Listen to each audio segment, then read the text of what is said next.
Di atas badannya itu sudah ada perempuan berambut pendek, pupilnya itu putih dan bibirnya itu sobek gitu, guys. Dia mendengar ada tapak kaki di luar kosannya. Assalamualaikum teman-teman. Kalian sedang berada di channel Hidayatul Hasanah. Kalau kalian suka dengerin cerita, jangan lupa like, komen, dan subscribe ya guys. Cerita pertama yang akan aku angkat adalah cerita horor, guys. Di mana cerita ini dialami oleh seorang perempuan dan cerita ini aku dapatkan dari aplikasi ini. Cerita ini cerita asli ya guys, karena kakak itu yang langsung posting di akunnya dan aku suka baca-baca cerita itu dan aku ingin menceritakan ke kalian kembali versi aku, tapi ceritanya tidak aku ubah sedikit pun. Tetapi nama dan tempatnya aku samarkan ya guys supaya lebih privasi saja.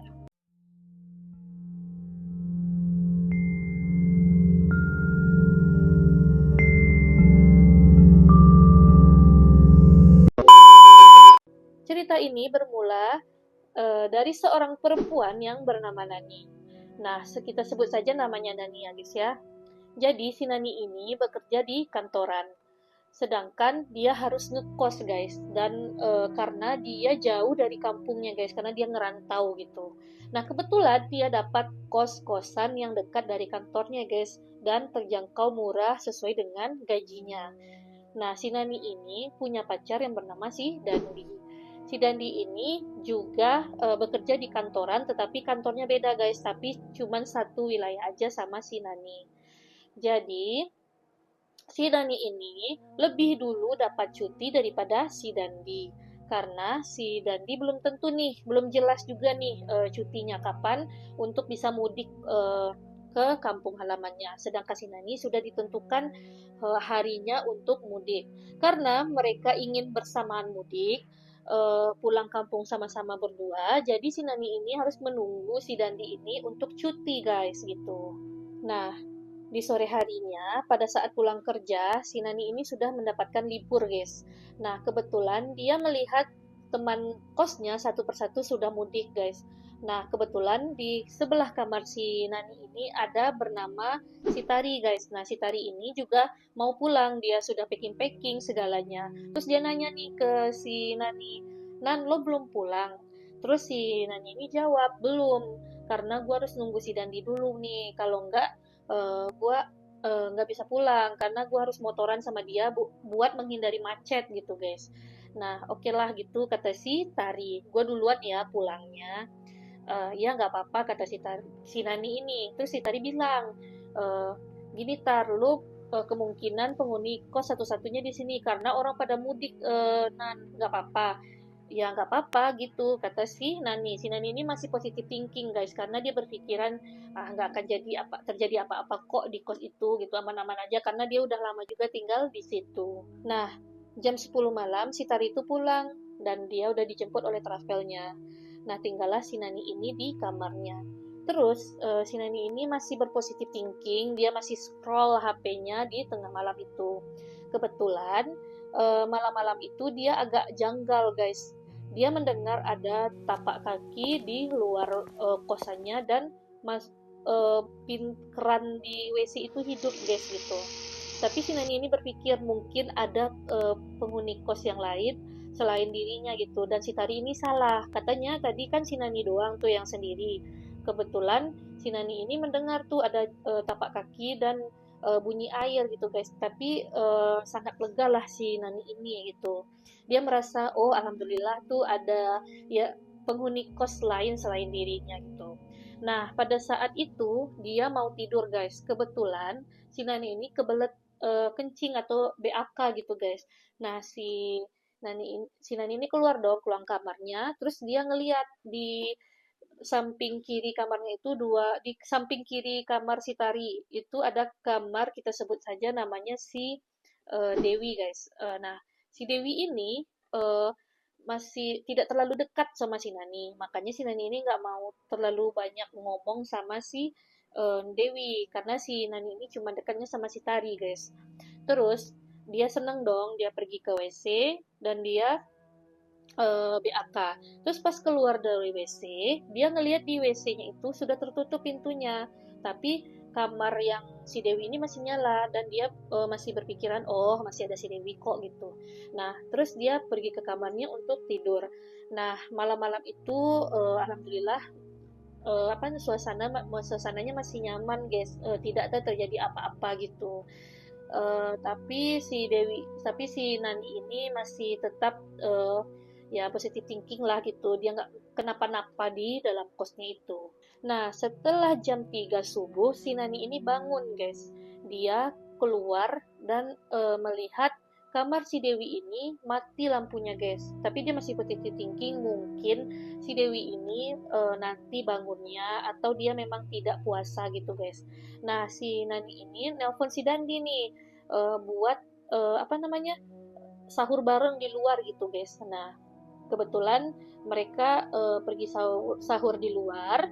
Nah, setelah sahur di luar, si Nani ini masuk ke dalam kosnya lagi dan dia ngeliat tuh kamar si Dewi tadi mati juga lampunya. Mungkin si Nani ini bilang, oh mungkin si Dewi ini lagi nggak puasa kali ya kayak tadi lah gitu.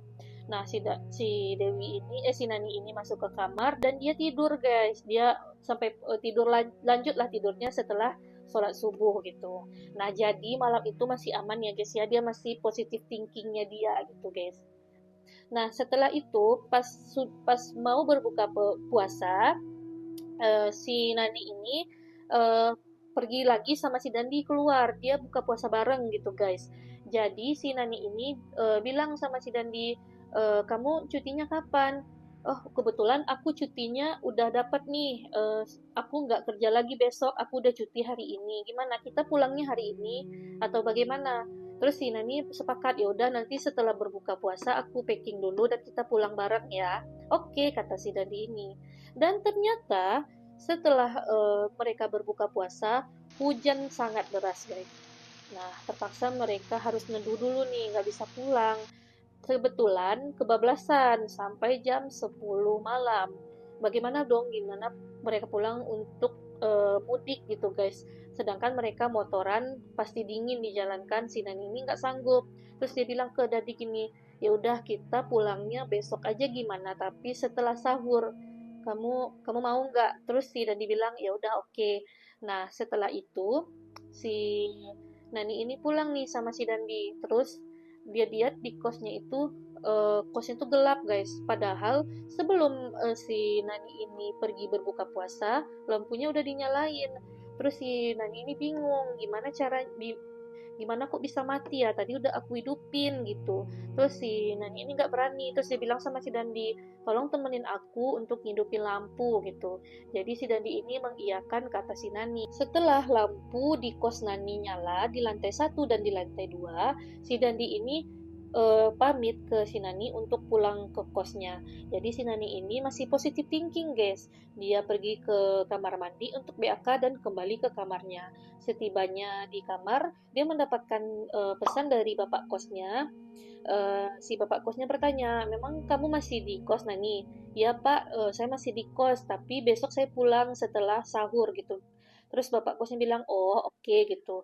Nah, setelah itu si Nani itu scroll sosmed. Nah, dia merasakan aneh di sekitar kosnya itu. Padahal hari masih jam 11. Tapi si Nani ini menganggap oh ya udah malam dan dia harus tidur gitu, guys. Nah, pada saat itu badan si Nani itu menggigil parah dan di badannya itu banyak keringat dingin gitu, guys. Padahal di dalam kosnya itu ada kipas gitu, guys. Nah, uh, terus si Nani ini merasakan kejanggalan dalam dirinya. Terus si Nani ini ngambil selimut dan dia menutupi badannya dengan selimut gitu guys. Nah, si Nani ini masih ingat waktu itu sudah jam 00 lewat 5 jam 00-an gitulah guys. Nggak tahu lewat menitnya berapa. Terus si Nani ini uh, merasakan dia itu sudah tidur, tetapi antara tidur dan tidak tidur gitu guys. Ngerti nggak sih? Kayak di ambang kesadaran gitu. Nah, di atas badannya itu sudah ada perempuan berambut pendek, pupilnya itu putih dan bibirnya itu sobek gitu guys. Nah, dia tersenyum ke si Nani. Terus si Nani ini takut, ini siapa gitu? Kenapa dia kok mukanya mengerikan sekali gitu guys. Nah si Nani ini mulai merasakan untuk kesadaran penuh gitu guys, tapi dia nggak bisa. Nah pada saat itu si Nani itu membacakan semua ayat-ayat suci Al-Quran yang dia dapat gitu guys, maupun ayat pendek maupun ayat apapun yang ia dapat, dia berusaha untuk membacanya gitu guys. Nah si perempuan ini sadar bahwa si Nani ini uh, melihat si Nani ini pun apa namanya, dia uh, untuk menghilangkan dirinya dari si Nani. Terus perempuan itu berusaha untuk menggigit si Nani guys, tapi si Nani ini malah ingin sekuat tenaga untuk sadar dari tidurnya. Terus si cewek ini mulai menjauh-menjauh dan hilang gitu guys. Si Nani ini langsung sadar dan refleks, langsung duduk dan dia langsung ketakutan gitu guys. Nah setelah itu dia melihat HP-nya dan ternyata hari masih jam 00 lewat gitu guys, pokoknya udah hampir setengah dua gitu guys. Nah si Nani ini langsung ngechat pacarnya si Dandi tadi, tapi nggak dibalas oleh si Dandi karena memang masih tengah malam gitu guys. Nah dengan kesadaran penuh si Nani ini berusaha untuk sadar, karena dia ingat kata dosennya, kamu tidak akan didatangi oleh makhluk halus kecuali kamu dalam keadaan tidak sadar gitu guys. Tapi si Nani ini berusaha untuk mengisi pikirannya jangan sampai kosong, dan dia berusaha untuk sadar sesadarnya supaya perempuan yang tadi tidak balik lagi ke kamarnya. Selama 3 jam lebih si Nani ini tidak tidur, padahal dia ngantuk guys, tapi gimana, dia takut si cewek itu kembali ke dirinya gitu guys, dan dia takut si cewek ini akan menggigitnya lagi gitu guys, makanya si Nani ini berusaha penuh dalam kesadarannya. Nah setelah jam 3-an, si Dandi mulai menelpon si Nani dalam keadaan kaget gitu guys. Kenapa si Nani ini menelponnya malam-malam gitu guys. Terus si Nani ini tidak mau menceritakan dahulu, lalu dia cuma mengatakan kepada si Dandi, jemput aku, kita sahur di luar bareng. Nanti kamu naik ke lantai atas sendiri ya Dandi, ke kamar aku, nanti kamu ketok, kamu bilang ini Dandi, dan aku akan ngelihat kamu di luar gitu guys, karena si Nani ini takut untuk keluar gitu guys. Nah kebetulan si Dandi ini mengiyakan kata si Nani dan dia pergi ke kos si Nani. Terus dia ngelihat ngetok-ngetok kos si Nani, dan si Nani langsung buru-buru keluar, dan dia ngelihat itu beneran si Dandi di luar kamar. Akhirnya si Nani bisa bernafas lega. Setelah itu si Nani itu pergi keluar untuk sahur. Nah, di sahur itu si Nani menceritakan kepada si Dandi, tetapi si Dandi ini pasti nggak akan percaya guys, karena kebanyakan kalau cerita-cerita horor itu pasti tidak akan langsung dipercaya oleh individu yang menerimanya gitu guys. Setelah sahur, si Dandi dan si Nani ini pulang ke kosnya si Nani. Setelah itu mereka pergi naik ke lantai 2. Terus di pojok kamar teras di kosan itu, si Dandi nemuin dupa dan pisang yang ditusuk-tusuk gitu guys. Nah dupanya itu dibakar gitu guys, tapi udah tinggal setengah. Lalu si Dandi ini merinding guys. Terus dia bilang ke si Nani, kayaknya aku percaya deh kata-kata kamu. Soalnya yang aku lihat dupa ini dibakar beberapa jam sebelum uh, kita sahur ini gitu guys. Bisa jadi itu adalah berhubungan dengan hantu yang kamu temui di kos kamar kamu tadi. Terus si Nani ini bilang, uh, kemungkinan iya atau tidak, tapi aku tidak mau di kos ini gitu. Terus si Nani bilang, ayo kita kemas-kemas dulu, temenin aku packing, dan aku pergi ke kos kamu aja, nanti aku sholat di situ dan kita langsung pulang OTW gitu guys. Nah si Dandi ini mengiyakan kata si Nani, dan mereka OTW dari kos si Nani ke kos si Dandi gitu guys. Setelah pulang di perjalanan mereka mampir di SPBU gitu guys. Nah si Nani ini langsung ngechat bapak kosnya. Terus dia mengirimkan foto dupa dan pisang tadi. Terus dia kirimkan ke bapak kosnya. Terus bapak kosnya jawab gini, oh iya itu saya bakar sengaja untuk menghilangkan tikus yang ada di kos. Terus si Nani ini mengiyakan saja, tidak mau memperpanjang perkara, dan dia lanjut pulang ke kampungnya. Nah selama di kampung si eh, si Nani ini merasa susah tidur guys, karena dia takut teringat bahwa si cewek ini akan muncul lagi gitu guys. Tapi dia berusaha untuk berpositif thinking dan mengembalikan kesadaran penuhnya supaya si cewek ini tidak kembali lagi ke hadapannya gitu guys. Setelah seminggu lamanya si Nani di kampung, akhirnya dia balik lagi ke kos. Otomatis si Nani ini akan bertempur lagi nih dengan kejadian yang dia alami sebelumnya gitu guys. Dia masih takut, tetapi dia akan tetap berpositif thinking dan tetap mengembalikan kesadarannya supaya si cewek ini tidak kembali lagi ke kamarnya. Nah, setelah itu pada sore harinya si Nani ini dijemput lagi sama si Dandi, dan mereka makan berdua keluar gitu guys. Tapi sebelum itu si Nani ini ngeliat, kenapa kos masih sepi ya? Kok nggak ada penghuninya ya? Apa cuman aku aja nih yang baru balik gitu? Nah, setelah mereka balik dari tempat makan, dia ngelihat di kos-kosan itu sudah ada si Tari dan si Dewi. Nah, akhirnya si Nani ini bisa bernafas lega, guys.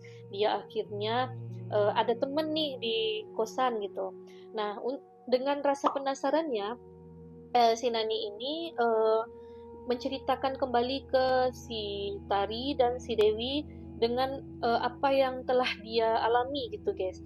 Nah, jadi si Nani ini bilang ke si Tari, setelah lo pulang gue ada kejadian yang gak enak nih gitu. Nah, sebelum itu dia nanya nih kasih Dewi, Dewi lu kemarin itu pulangnya kapan ya?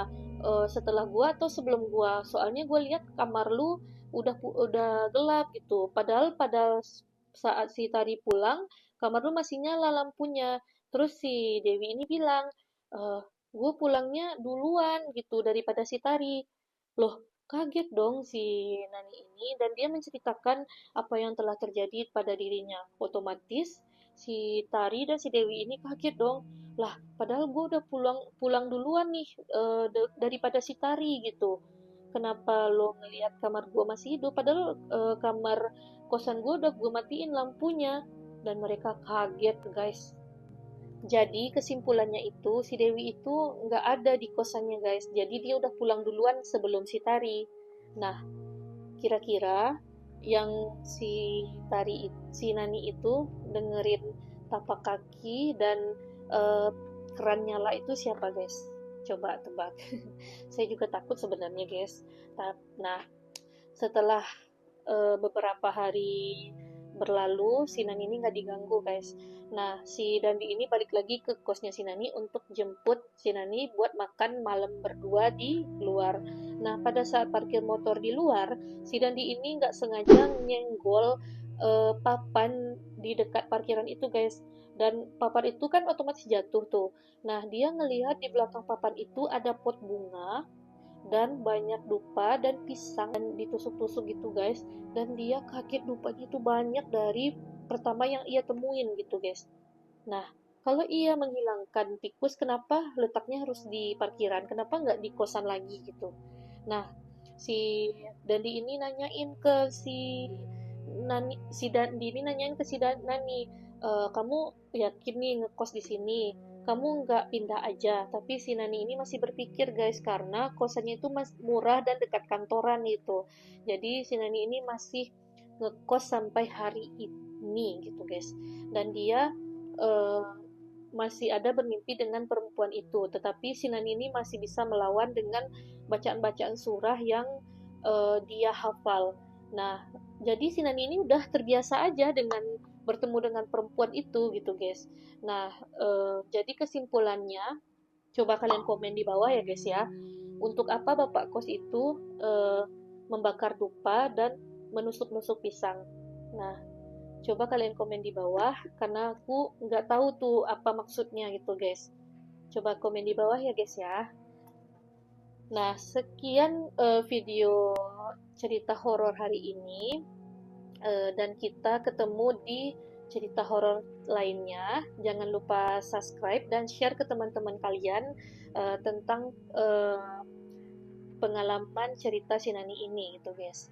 Nah, untuk kalian yang ingin berbagi cerita horor, jangan lupa komen di bawah atau DM aku di Instagram. Aku nanti cantumkan di bio-nya atau nanti bisa berbagi di email aku, guys. Nanti aku akan up ke YouTube apabila itu ceritanya seru dan aku akan ceritakan ulang kembali seperti ini gitu, guys. Jangan lupa ya, guys ya, bagi kisah horor kalian ke aku gitu, guys. Sampai di sini dulu video hari ini. Jangan lupa share ke teman-teman kalian dan bye. Assalamualaikum.